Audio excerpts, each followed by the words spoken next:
Good morning, everyone, and welcome to our webinar today.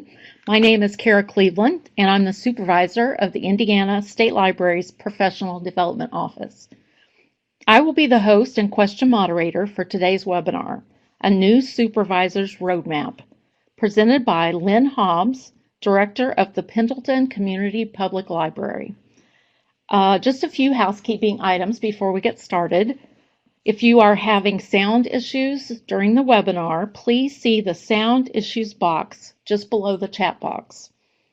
If you are unable to resolve the sound issue you are experiencing, we are recording the webinar and you can watch it offline after it has ended.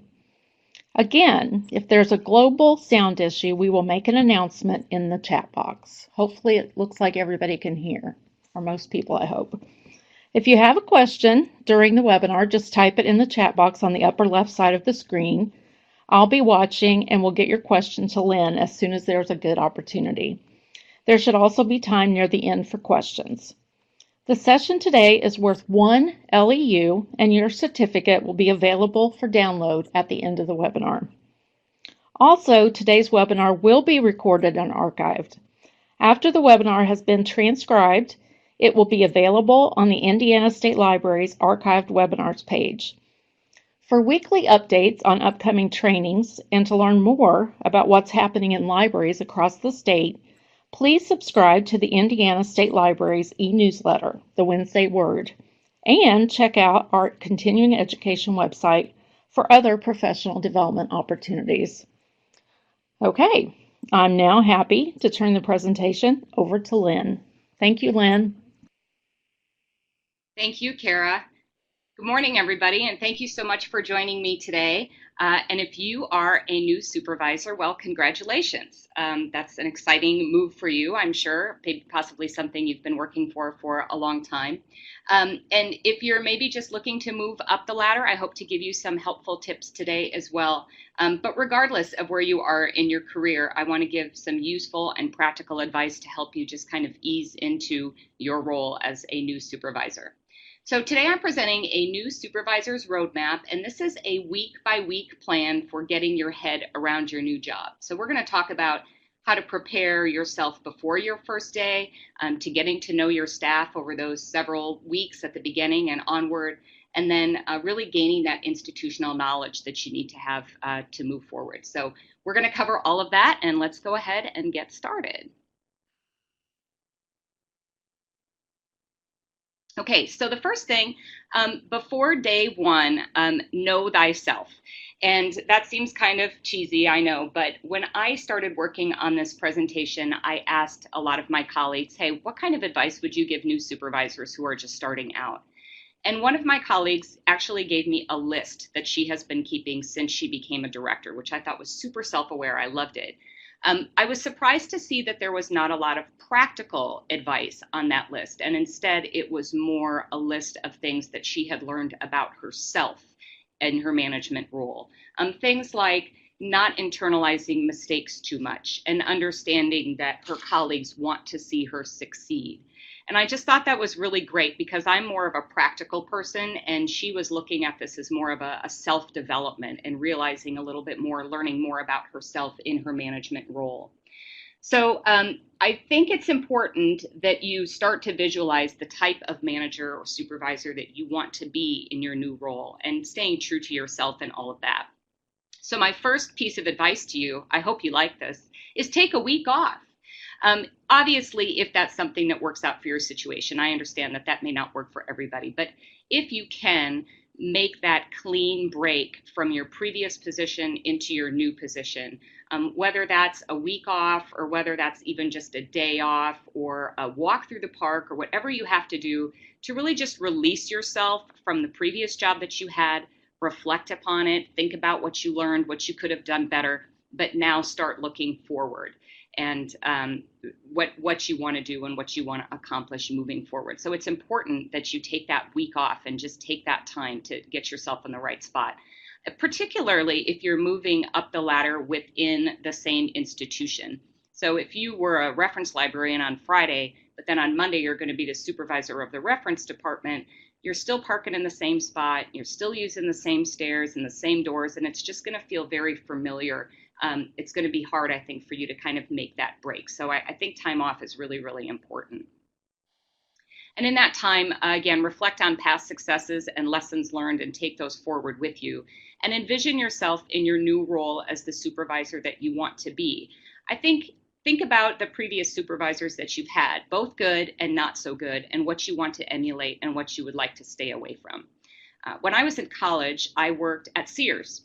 And before I even worked the cash register, my manager was walking around and training me in, and she had a list of things to touch upon in my training. And one thing on that list just said empowerment. And I wondered what that was going to be when she got to that part of the list. And when she got there, what she explained to me was, hey, if a customer comes up to you and they have a blouse that has a little bit of makeup on the collar and they want to buy the blouse, but they want 10% off, you can just give them 10% off. You don't have to come find me and get my permission to do that. And I was so struck by that. I mean, I was a college student. I hadn't even had my hands on the cash register. And here they are telling me that I can give somebody 10% off if I think that's right. And that has stuck with me for years. And that is the kind of supervisor that I want to be. That's something I want to emulate. So when my staff is at the front desk, maybe a patron thinks that they should have their $2 fine waived, I want them to feel comfortable waiving that fine and not that they have to come back and find me and ask my permission. I want them to feel empowered. So think about really great supervisors you've had in the past and how you might be able to emulate that. All the same, reconcile that there will be challenges and there are going to be mistakes ahead. So you will have to make adjustments. You're going to have to take accountability and learn and improve and always learn from those mistakes that you make. So stay flexible and positive, but don't sell your soul. You're going to have a vision when you come into your new position of the type of supervisor you want to be, the types of things you want to accomplish, the kind of team you want to lead. But things may not quite turn out that way in reality. And so you're going to adjust along the way. But if you find yourself adjusting so much along the way that you're losing your true self, that's something to keep in mind. It may just not be a good fit for you. So make sure that what you want to be aligns with the institution and what they have in mind. So those are just some things I would recommend that you do when you think about day one, just mentally preparing for your new position. On day one, bring snacks. So bring breakfast goodies or snacks for an afternoon break. You don't have to make a big show of it or anything like that. You can just put it on the break room table with a note that says, thank you for welcoming me. I'm really excited to get started. Something like that. We all know we love to see food in the break room in our workspace. And I just think that's a really nice, kind of a humble gesture coming in on your first day on the new job. I think it's important that you remain human and just be human. First of all, understand that your staff is really nervous about you. So you don't know, or you may know, what came before you. The supervisor before you may have been somebody who was there for 30 years. They were absolutely revered and nobody could possibly take their spot. Or it could be a situation, maybe there was a very public firing that came before you and the staff has been stressed out for the past 6 months. And so you have to work with that. Or maybe it's been a horrible situation and they've been waiting for their previous supervisor to leave for the past 2 years. And they're so relieved that you, or really that anybody, is coming into that position because any change would be good. So no matter what came before you, your staff is going to be somewhat nervous about you. So be humble, be kind, and just don't enforce those rules on day one. I just think that's not a particularly good idea. Even if you're the one who was hired to make those changes, take your time. If you have a dress code that says no shorts and you see one of your staff wearing shorts that day, don't say something to them on the first day. Take a little bit of time to get to know your staff too. And then also here, this is kind of your first day, first couple days. Set your calendar as you're meeting people and realizing who the important players are, or even everybody on your staff and the people that you want to meet with. Get those dates in your calendar, reach out to those people so that you have that roadmap set moving forward those next few weeks. So now it's time for you to take your listening tour, and you have to make time for your listening tour. So you really have to make that time to meet with staff. Now, there are going to be some different models meeting with staff depending on how large your staff is. If you're coming in and you've got 8 staff members, you can meet with every single one of them. You can make time to do that. Maybe you have 40 staff members and you want to start meeting with some middle management, if that's applicable, then you would do that. Or maybe you're a director of a very large system that has hundreds of employees. Maybe you give yourself time to do a presentation to all the staff at a staff development day or at branch meetings and get out there and be visible and visit. So it's really important that you get out there and you meet people and you have some of that face time. I also think it's really important that you learn people's names. I have a pet peeve. I don't like it when I'm introduced to somebody and they look at me straight away and say, "Oh, it's nice to meet you. I'm really bad at remembering names." Nobody, in my opinion, is inherently bad at remembering names. By saying that, you're just telling me you don't even want to try to remember my name. So don't do that. Try to remember people's names. Whatever you have to do, if you meet Bonnie and you have to picture Bonnie with a bonnet on her head, for the next 2 weeks until you get to learn her name, then do that. Or Jason with a Friday the 13th mask, do that. Those associations are going to go away after time, but whatever technique you have to use to remember names is going to make a big difference. If you're in a meeting and you have 20 people sitting around a table, there is nothing wrong with drawing a diagram of that table on that scrap paper in front of you and writing down the names of everybody and where they were sitting. Some of us have more visual memories. You can remember what somebody was wearing or what their manicure looked like when they were sitting next to you. So it's important, I think, that you really make the effort to learn people's names. I have 2 younger staff members that are really good about using my name. They'll pass me in the hallway and they'll say, "Hey, good morning, Lynn." And that just really makes me feel like they've really got it on the ball. So take the time to learn people's names. That's really important. And as you're meeting with staff, I like to have kind of a personal philosophy to live by when possible, forming opinions of people that I know personally based on my personal experiences with them. So, I may have heard horrible things about a particular person, but my experience with them has actually been rather positive. I want to then form a positive opinion of that person. So when I'm meeting with my staff for the first time and say these are people I don't know at all, I don't want to pull their personnel files before my first meeting because I don't want somebody else's opinions and documentation of what happened before I met them to kind of tarnish my opinions of them moving forward. I want to have kind of that beginner's mind and a more pure approach to that relationship. So I'm going to meet with them. I might take some notes, and then later on, maybe I can review the personnel files and see if my original thoughts are in alignment with what's in the personnel file. But make sure that you are still documenting that first experience and that first impression that you have in case it really is contradictory. There could have been personality conflicts between one staff member and the previous supervisor that will not be a problem with you. So try not to let those personnel files really tarnish your opinion of your staff. When you meet with your staff, again, just be human. Tell them about your background and learn about their background and make that a very genuine effort, not just kind of lip service, something to do to fill the time. Just learn about them and listen. There's nothing wrong with taking notes in one of these meetings too, so that you really get to know them, especially if you have a bigger staff. And show some passion and enthusiasm. Explain why you love this profession, why you love librarianship, what drew you to it, and what your vision is and what you hope to emulate as a leader. Those are important things, I think, to just kind of put out there. And then when you're talking with them, ask them about their current projects, their challenges, and what their ideas are so that you're getting to know everybody and their relationship with other people, their relationship with their projects, and just the institution as a whole. There's more listening. I call this the listening tour because you're listening and learning. I mean, if you want to get your head around something, so much of that is listening and learning. So tuning into people's body language. Maybe everybody is talking about a particular staff member and they don't want to say something bad about them straight away, but you can tell by their body language that there are issues. Again, taking notes, looking for themes and commonalities. If you have 8 staff members and you're meeting with them and they all bring up the same thing, those should be on your radar then as priorities moving forward, things that maybe need some change or that need to be tweaked a little bit, or a problem that needs to be addressed that was possibly ignored by a previous supervisor.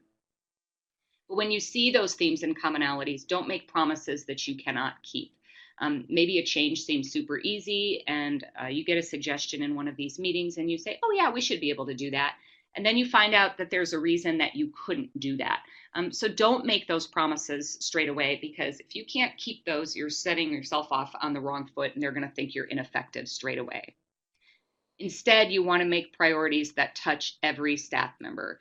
So if you're hearing some of those same things and those same themes, everybody on your staff wants to, say, increase the borrowing period from 2 weeks to 3 weeks. Patrons want it, but the previous supervisor just wouldn't do it. She just didn't want us to do it because it was going to hurt our circ stats or something.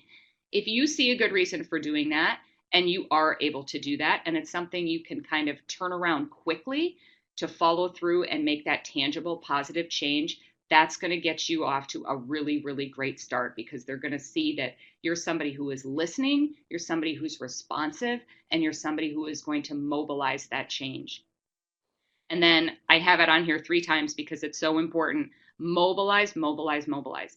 Your staff should always be doing something. They shouldn't be just stuck in a rut doing the same thing over and over. So you want to give them projects. You want to have them have things to work on that are going to get them invested in what they're doing and make them feel like they're progressing, not only themselves personally in their profession, but that they're progressing the library as a whole, moving it forward towards goals or whatever you're looking to do.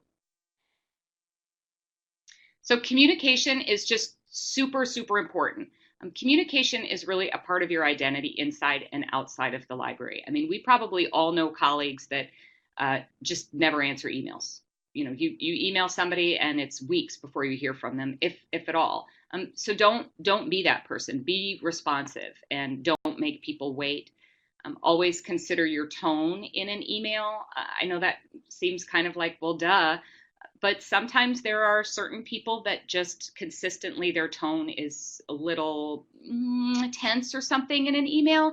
So I always start my emails with a friendly hello or a hi, and I like to sign off with a have a great day. And again, it's not lip service, it's genuine, but the tone in email is really important, and just your communication in general. It is a part of your identity. So always be aware of how you're coming across in your communication.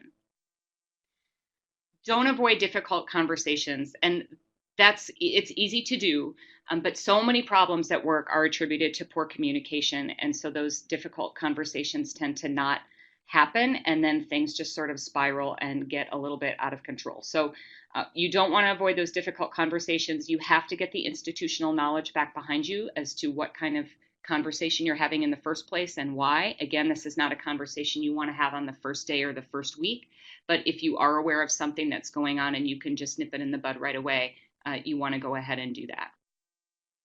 Check in, make yourself visible. Don't lock yourself in your office because you feel like you have so much to learn and so much to read. You need to get out there and you need to check in with people and talk with them and be visible and present. And be appreciative. Being appreciative is really important too. When you have had a great day or even not such a great day at work, thank people for their work, for their time. Just really being appreciative and always coming back to being human. Communication needs to maintain flow among staff members too, and that's really important. So whatever you can do to facilitate communication in a good, positive way, not in a forced way. We do a lot of kind of social things here at the library. On Thursday, we have a tea time at 3 o'clock, and anybody's welcome to come. We used to have frittata Fridays where we would have breakfast together before we opened in the morning, and just a way that we were talking, we were seeing each other and getting familiar with each other. So communication doesn't have to be difficult as long as you keep it always flowing. It's when it shuts down that it gets to be a problem, and you can be the one who then emulates the communication style that you want to see among your staff. Okay, let's talk about your office.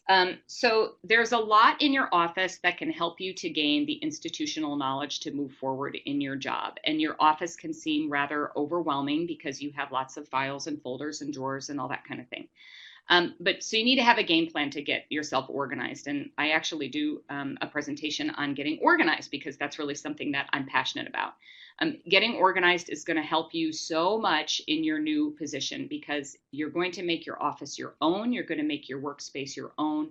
something that works for you and your workflow, and is not, I don't want to say tarnished, is not influenced possibly by the person who came before you, where that influence is kind of always there, and it's not your own space anymore. So go through your office, go through the drawers, and look at those files and ask questions.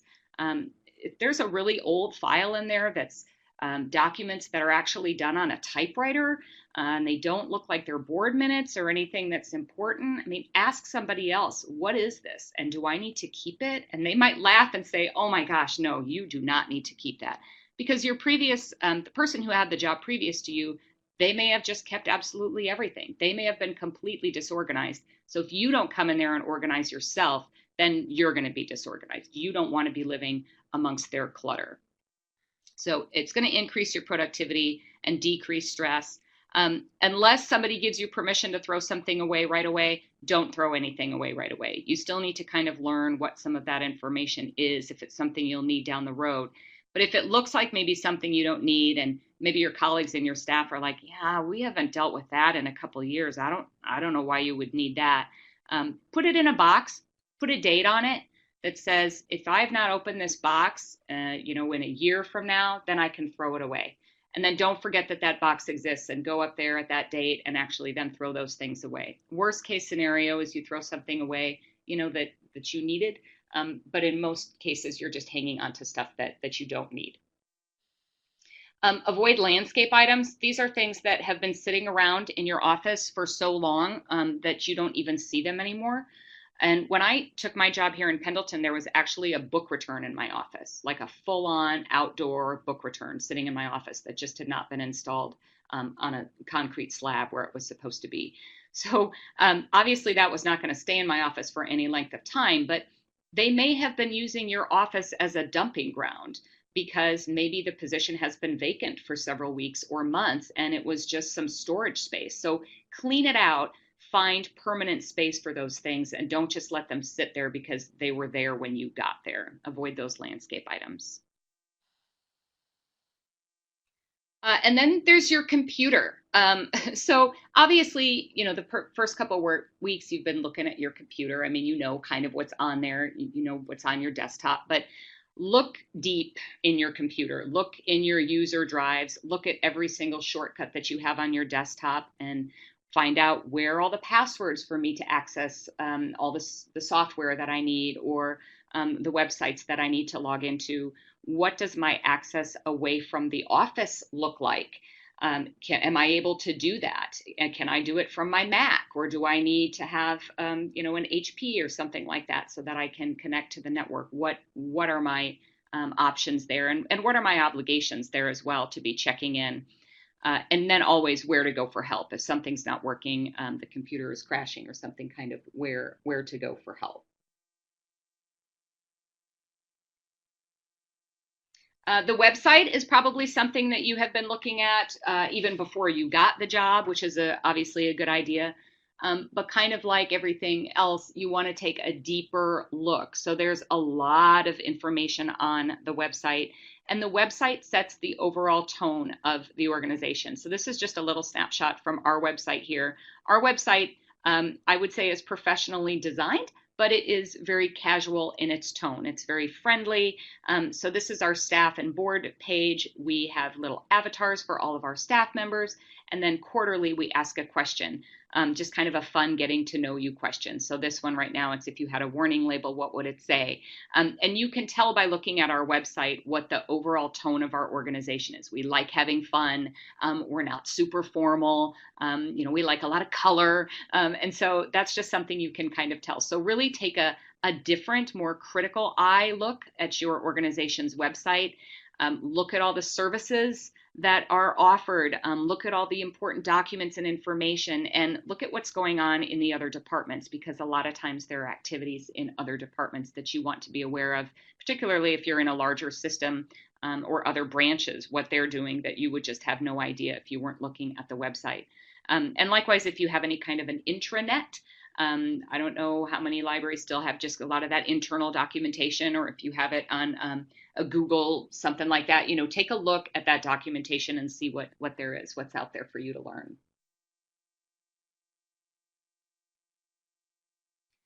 For the long range plan, again, this is probably something that you looked at ahead of time before you got your job, or if you are moving up within the same organization, you're probably fairly well versed in the long range plan. You may have been involved in it. You want to get a progress update from whomever is going to be the appropriate person in your organization to give you a progress update on your long range plan. What have you accomplished so far? What are the priorities? What's the timeline? What kind of resources are necessary to make those things happen? And how do you and your staff fit in with that? Are you going to have to mobilize your staff in the next 6 months to meet an objective that's part of a goal on the long range plan? Those are the things you need to be aware of, and those are the things that should be guiding your mobilization efforts of your staff, because assigning and mobilizing gets your staff out of their regular routine.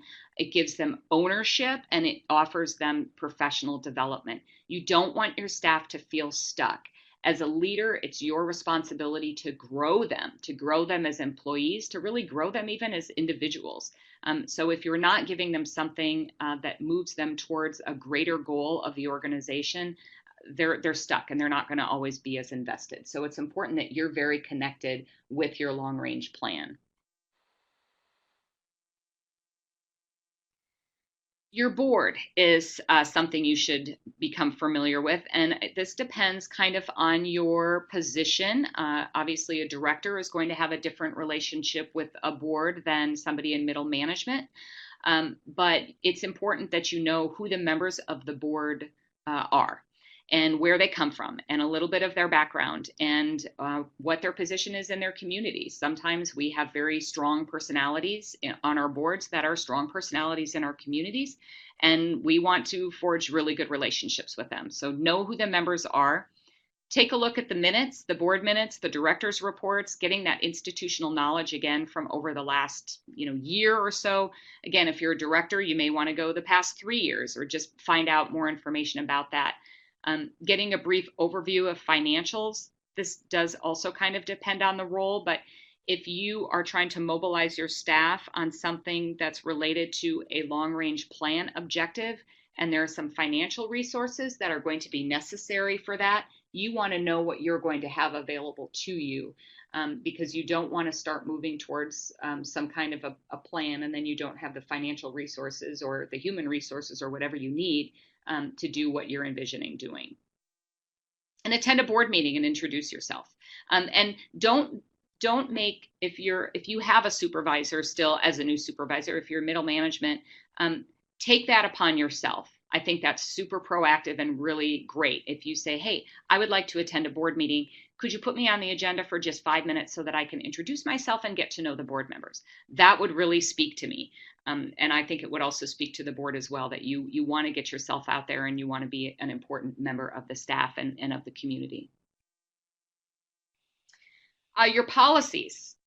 There are so many policies. There are internal policies, things like your dress code, your pay time off policies. There are external policies like patron behavior and your parking lot policies, all of that. Read all of them. Know what is expected of you. And ask questions. You may find that a lot of these policies, and a lot of us do this, we create policies and then we don't review them until we have a problem, and then we go back and we review them and we find out that they're so ridiculously outdated. If you see a policy that you're reading because nobody else has read the policy and procedure manual in the past 2 years and something is outdated or irrelevant, ask those questions. Because if you're a supervisor, you need to not only abide by these policies, but you need to get your staff to abide by these policies. And if they're just kind of dumb, you don't want to be in a position where you're trying to enforce those policies. So you want to have communication with not only your staff, but people who are maybe higher up if you have to go to somebody else to make policy change, to say, hey, why is this like this? Could we do it another way? I know that there is some movement, and this is a movement we're actually doing here at the library too, to almost have fewer policies and to make sure that our policies are in alignment with our customer service philosophy. We have a customer service philosophy, of course, that everybody's welcome and we want you to come and use our spaces and meet here. But then, if you want to have a meeting where you're maybe charging $10 for your services, we don't allow that. or if you want to have a meeting where you're talking about a political candidate or something, we don't allow that. So it's important that you're looking at those policies when you're reviewing them, and that they are in alignment with not only the vision you have for that organization, but the organization as a whole. If they're in conflict there, then some changes need to be made. You'll have an ethics policy and you'll have internal controls. And those are also things that need to be reviewed. Those are actually kind of just standard things. A lot of organizations, you have to sign off that you've read the ethics policy. You have to watch the internal controls video that we all love so much. So review those things and find out what is expected of you when it comes to handling cash at the desk or receiving a box, in the back dock, and what's expected of you ethically. Or if there's a social media policy or something like that, make sure that you're very familiar with those and you don't end up making a colossal mistake in your first few weeks because you simply didn't know the policies of something. Your facility. I met with somebody yesterday and she asked me, what is the most challenging aspect of your job? And I said, the facility. And she said, wow, you didn't hesitate at all on that. And I said, no, I didn't. So if you have any management at all in your new position of the facility, you'll need to know that pretty quickly. So schedule a walkthrough with somebody who has more knowledge than you. Now that may be a custodian, that may be a facility supervisor, that may be a contractor that you use who services the building, to get them to explain things. Familiarize yourself with the vendors to call, the disaster plan. If the power goes out, whom do you call? If, whatever, we all have those lists in our disaster plan. Your internet goes out, your plumbing is a problem. Make sure that you know whom to call in all of those if you have any responsibility over your facilities. Know your emergency procedures and notes of fixes to frequent problems. Like here at the library, every time we have a power outage, which is unfortunately too often, and the lights come back on, the lights in the main part of the library, only half of them come back on. And so we have to go back into the electrical room and we have to find the circuit breaker that has the green dot on it, and we have to turn it off, and then we have to turn it back on slowly, and then we have to go back up to the lights and turn them off and turn them back on, and then they'll be fine. So that's a fix that you need to know. So those little fixes, make sure that you are aware of those, because chances are you're going to be the one getting the phone call when a new staff member is there and doesn't know how to handle it. You want to be able to tell them what to do. Understanding your insurance policy is also really important as far as what's covered and what's not. If you're someone who is in charge of the insurance or the facility, meet with your insurance agent. Your insurance folder is probably pretty big, and it's a lot of legal language. It's a lot of insurance language, and so you want to have somebody explain those things to you in very common terms, and make sure that you have coverage that you're comfortable with. I have a colleague who took a job a couple years ago at a library and realized that she did not even have significant insurance coverage to cover a slip and fall. And yet she had a lot of coverage for valuable papers, of which she didn't even really have anymore. It was not their coverage of their collections. It was these valuable archival papers that they didn't even really have. So make sure that your insurance policy is what it should be. Your community players. Now, this is something that somebody's probably going to have to help you with. And if you live in the town where you work, you may already know your community players. If you're moving up the ladder in the same organization, you already know some of these community players. But you're going to have your patrons, obviously, your regular patrons, your volunteers, your friends at the library, business owners. You see the list that I have there. And you may have others, the local foundation or the park administrator, or somebody like that you feel like you might be working with. And I would recommend scheduling meetings with all of them in person, whether it's at the library or in their organization. And I would actually recommend getting out into their organization just to see a little bit more and learn more about. Again, you're still learning, and just schedule maybe a meeting a week until you feel like you've really met a lot of the important people in the community, your community players.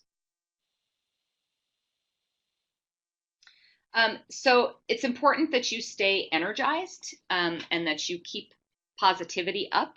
Actually, before I go into this part, let me talk. Are there any questions out there at this point in time? Comments? Anything? Kara, have you gotten anything come in? I haven't been watching the chat. No, I don't see anything. Everybody, there's been a couple comments about great points, Okay. great presentation so far. I think Okay, fair everybody, enough. yeah, I Okay. think everybody's good. So staying energized is important, and just staying mentally healthy, physically healthy is important. And I know that's easier said than done. Kind of like when we started, today talking about getting the right mindset going in, you want to keep that mindset all the way through. So staying energized is really important. Keeping that positivity up and maintained, always communicating, and always be working on something. That's really important, and I can't stress that enough. Don't get stuck. Always be working and moving and mobilizing. Celebrate successes, and thanking staff for their work. I think that's really important too. And then surviving, managing stress. I will admit, I'm sorry, Kara, to say this is not my final PowerPoint presentation. So like this little thing that says Russia here was, I Oh, think, the no. draft. Yeah, I think that this is the draft we were working with a couple days ago. So that's Oh, no. okay. Um, Okay. so managing stress is important. Setting aside time to be unavailable, and I have this little thing, Russia, in parentheses. That's a story I was going to tell with this. Um, if you're a director, you always have to be available, right? Because there could be an emergency in the building. But I took a trip to Russia several years ago, and I got, um, well, there's a pool right next to the library here. I'm looking at it right now, and we had a chemical spill at the pool when they were getting it ready to go for the season, and they had to evacuate the library. And so the police came into the library. They said, "Where is Lynn?" And they said, "She's in Russia." And it took them about 5 minutes to actually believe that indeed I was in Russia. But I was clearly not available, and they were able to handle it. I mean, the police handled it, the rest of my staff handled it. I'm a musician, and I play in ensembles around the city. And if I'm at a concert, they know that I simply cannot be bothered. So even though it is your responsibility to be the director, it is your responsibility to always be reachable. This is your baby. You're the one. You have to set some time aside to simply be unavailable, and somebody else is just going to have to handle that. You need that for yourself. That's important. Find a mentor if you could. So a mentor, I think, is really important, whether it's somebody you call because you need advice, whether it's somebody you call because you need to complain, whatever, find that mentor. Somebody that is not obviously within your organization would be ideal, because you will be talking with your mentor about some confidential things possibly, and you don't want those to obviously get out there or get back with your staff. So find somebody that you're very comfortable with, that you feel like you can be open and honest with, and that can give you some really good feedback. And utilizing your professional supports. So if you have a roundtable maybe that you think is really good, or people that you might know at another library or just within your county, and you can just go out for lunch or something like that to use those professional supports, because we're all in this together. And so often you will tell a story that you think is just a horror story, and somebody else was dealing with that exact same thing 2 months ago. So there's definitely comfort in numbers and in talking some of these things out with your colleagues. And then making a feel-good file is some really great advice that I got in college from a professor, and it is literally what it sounds like. It is a paper file where I put things that have put a smile on my face. Maybe a staff member puts a funny comic book in my mailbox, or somebody gave me, actually not too long ago, a newspaper headline that they cut out that said, "Hobbs picks up win." It was probably a sports headline or something, but how fun is that? So I put that kind of stuff in my feel good file. And then every now and again, if you're having a stressful day, or even maybe you accidentally stumble across it, have that feel good file handy so that you can look through those things and get motivated. But more importantly, be a supervisor who cultivates that feel good file.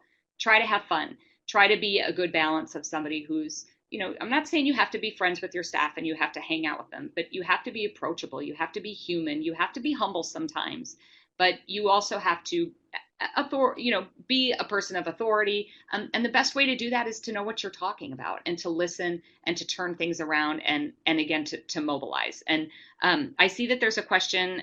Kara, was there a question earlier about more detail for mobilizing? Yes. Could you Okay. go a little more in depth with always mobilize, please? Okay, yes. So what I mean by that is make sure that everybody always has something to work on, that it's not just their regular day to day. So say somebody works at the front desk and that's their primary job. Okay, they work the front desk. But maybe on the long range plan, there's something about enhancing readers advisory. So maybe that person who works the front desk is a super avid reader and you want them to help you with that reader's advisory piece of the long range plan. So maybe that means I want you to make some bookmarks about some of your favorite genres, or I want you to create a monthly article in our newsletter. So they always have something that takes them outside of their regular routine and gets them doing something else that grows them as an employee, that makes them a little more invested in the institution, and that's moving again towards a goal, a long range plan or strategic goal of the library. In I went to something at the Public Library Association conference in Philadelphia, and it was about this method of agile, where you have morning meetings and you determine who's doing what, and then you kind of go your separate ways and see what you can get done kind of in that day. But every single morning you're meeting with this core group of people and touching base on what are you doing today? What do you need help with? And just making sure that then you can actually accomplish something that day. I don't quite have every morning meetings, but actually not even close. But I use the wall in the back of our staff area to post information and get feedback and find out who wants to be on this committee to work with that. And then I'll put schedules out and assignments of who's doing what, so that that is just always a visual thing that they can see and know what they're working on and know what they're being mobilized on. Is that helpful? Okay, good. Are And there we other? have another question Okay. uh, from Jenna. Any specific suggestions for people who are suddenly managing people who were coworkers? That's a tricky one, and that's pretty common. Um, I think you just kind of have to ease into it. And it also depends on the relationship that you have with those coworkers to start. I think that the main danger there is when you were coworkers, clearly you probably liked some coworkers better than other coworkers. And when you're a supervisor, you can't just let those opinions just vanish. You're still going to have some of those opinions. And maybe you were personal friends with somebody and now you're like, well, gosh, can I still be personal friends with them? That is something that it really depends on the climate of your organization. It may also depend on the expectations of your board. It could be something you ask your board for some guidance with. Some of your board members might be like, hey, we understand that. Just you can be friendly with your staff, but just make sure that you're even handed with it. So if you want to go out for a concert afterwards that's local, invite everybody instead of just inviting that one person. Even if, some people you think you don't even really want there, you don't have that option anymore, unfortunately. So it's all about being fair. It's all about being even handed. It's all about easing into it and just being nice. And if you had not a favorable relationship with a particular staff person in the past as a coworker, and now you're moving into managing that person, that's a difficult conversation. So get it out of the way straight away. I know we had some problems when we were coworkers over this, and that. Let's forget about that. I want to start off on a new foot. I want us to get along great. I think you're going to be great for me, and move on. So sometimes it's going to be some difficult conversations. And hope to, and this kind of goes back to the suggestions that I mentioned at the very beginning of the presentation, where my colleague had a list of things that were more self-awareness things. And she said, know that people want you to succeed. And I would hope that, your previous coworkers want you to succeed in that new role, but understand there may be some jealousy there, at least to start. So you need to establish yourself as being very competent and knowledgeable and deserving of that position in your new role, and hope that they'll come along to it. Okay, one more question. Okay. Any suggestions for dealing with staff who are burned out and looking for a new job while on the clock? Oh, wow. Um, so really, they can't be looking for a new job while on the clock. So again, that's one of those difficult conversations that you have to have. Um, and if you're aware, I mean, if you've actually seen them looking for a new job on the clock, then that gives you an opportunity to talk about, is there anything that I can do better here to make you. Now, maybe you want that employee to find a new job. That's very possible. And so then maybe you don't want to have this conversation. So, keep that in mind. But if this is, regardless, they can't be looking for a new job while they're on the clock. But if this is somebody that you want to retain, find out what's going on. Maybe they just don't have anything invested because they don't have any special projects to work on. Maybe it's just kind of a daily grind. Maybe one of their coworkers is really frustrating to them. But unless you have those conversations, you're not going to know what's really happening there. So it's a matter of kind of finding that information. But yeah, they can't be looking for a new job or writing their resumes and their cover letters when they're on the clock. You're paying them to be working for you and not trying to bail on you. It's unfortunate, but and if they're doing it to better themselves, maybe they're just in a situation in their current position where they know they can't move up any further. And so it's not that they're trying to bail, it's that they're trying to better themselves. That's an opportunity for you to prepare them for that. I mean, I know I have a staff member who wants to be a supervisor. I know they're just looking for the right job out there. I want to cultivate that. If this is a dead end for them because they can't move up any further than they already are unless they're going to take my job, this is their career. I want to see them succeed. So if there's something that I can do to help them while they're here, to groom them for that position to move on and succeed, that's my job as a leader. I can't just think selfishly that I want to maintain this person at the library and keep them stuck. My job as a leader is to grow them. Okay, that's all the questions for now. Okay. Well, good. My last thing there I think is really important too is being a supervisor who cultivates a feel good file. Appreciate your staff. Send emails. Put little notes in their box. And again, have fun. I'll tell you something that's actually in my feel good file. It's a fun story I like to tell. I hope you won't mind. It was winter, a super cold, super snowy day a couple years ago. Nobody was in the library. The roads were kind of treacherous. We went out to the book return. There was one book in the book return, and it was a children's book, How to Draw Dogs. And so I went and got every one of my staff who was working at the time. There were like maybe 6 of us. And I said, everybody, come on out. We're going to draw a dog. And so I gave everybody a piece of scrap paper and a pencil. And I said, pick a dog and draw it.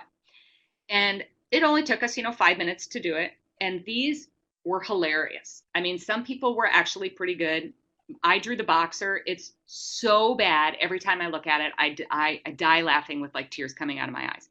That's the stuff that's in my feel good file. That's a really great, random, fun memory that we were able to create for just team building. So have fun at work and be a leader who wants to have fun at work. Don't shut it down, and pick your battles too. I mean, we talked a little bit about not selling your soul. But pick your battles. If you're the kind of supervisor who wants to stick people to the time that they are scheduled to work, and if they're 2 minutes late, they need to know that they cannot be 2 minutes late, and that's a conversation you want to have, then that's fine. If that's the supervisor you want to be, that's fine. If you want to be the one who's maybe, that's not a battle you want to have with them. So you want to let them come and go maybe a little bit more freely. So you have to be thinking about those things and try to have fun. Try to have fun. That's my number one tip. And mobilize, mobilize, mobilize.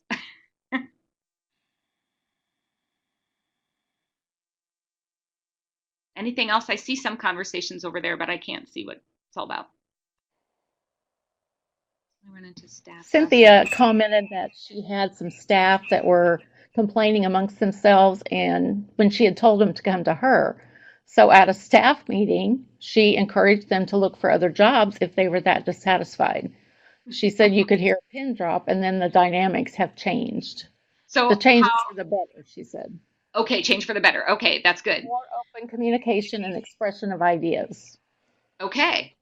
Well, Yeah. good. And, sometimes I joke around because I don't lose my temper like really very much at all. And so I kind of joke around that there's always just a simmer underneath my surface and you don't want it to come out. Um, but sometimes all it takes is just one quick little statement like that. And it's like, whoa, to just turn things around. So I think that's great that that worked out for you. I would keep some of those things, keep them in your pocket. Don't make comments like that, I would say, like on a daily basis, because that could turn some people off. But if the time is right and it's something kind of a zinger that you can get out there and get done what you need to get done, then do that. But keep those close, because the less frequently you pull out the big guns, the more effective the big guns are going to be.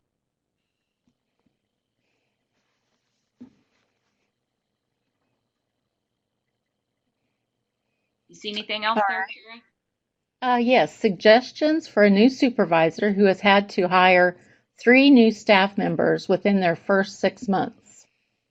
Congratulations, because you're getting to form your own staff.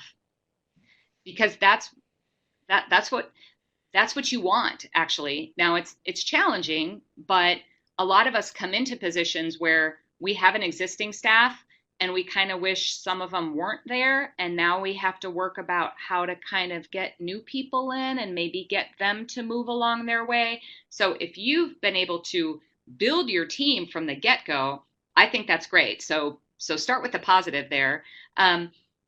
You know, just like any other new staff members, your being a new supervisor, I don't know affects the fact that they're new to the institution. I mean, you are too, but the leadership style shouldn't matter whether or not they're new to the organization.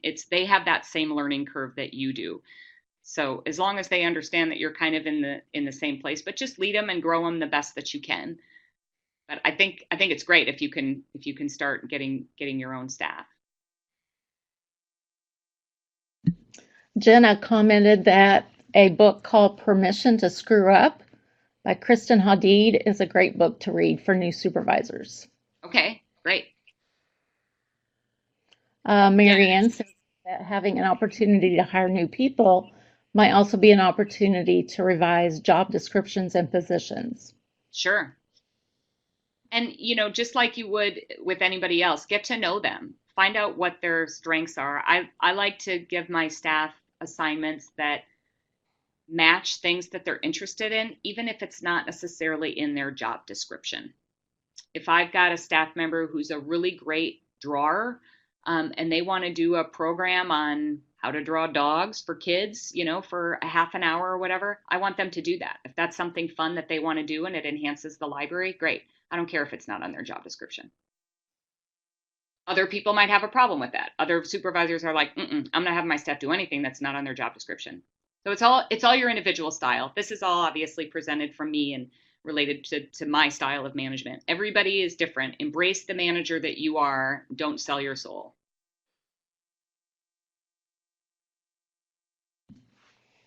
All right.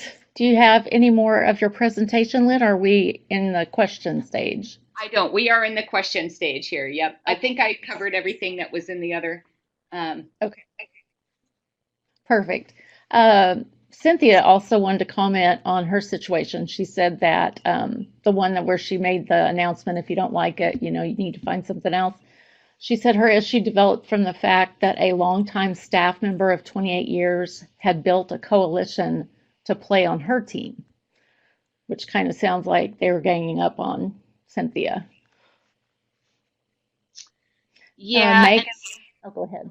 Go ahead, Lynn. Sorry. Well, I just don't know how new of a supervisor Cynthia is. And, if you came in and straight away another supervisor is trying to undermine you, and you're pretty confident that that's what's going on, then we're back to one of those difficult conversations, whether that's something you have with the supervisor themselves, or if both of you have a supervisor above you that can help mediate that problem. But I do continue to go back, and I know this isn't, things that people want to hear, but supervising isn't a perfect fit for everybody.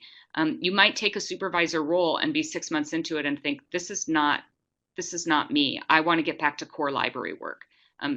That's possible. That happens. And then there are other times that it just isn't in alignment with the culture of the organization. And that may be what's going on there too. If the culture of the organization allows people to undermine and backstab, that's an indication that it might not be a good fit for you, and you should bail.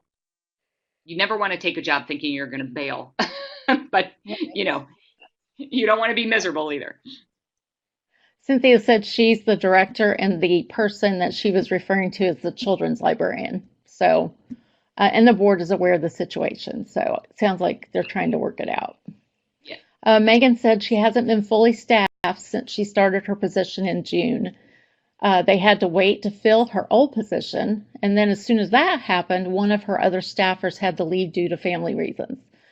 She said, I wanted to cry because I had just finalized the upcoming schedule and was celebrating the fact I thought we'd be fully staffed again. That's just those adjustments that are always going to come at you one way or another, and you just kind of have to adapt. And I'll tell you, if it makes you feel any better, Megan, the schedule is always a problem.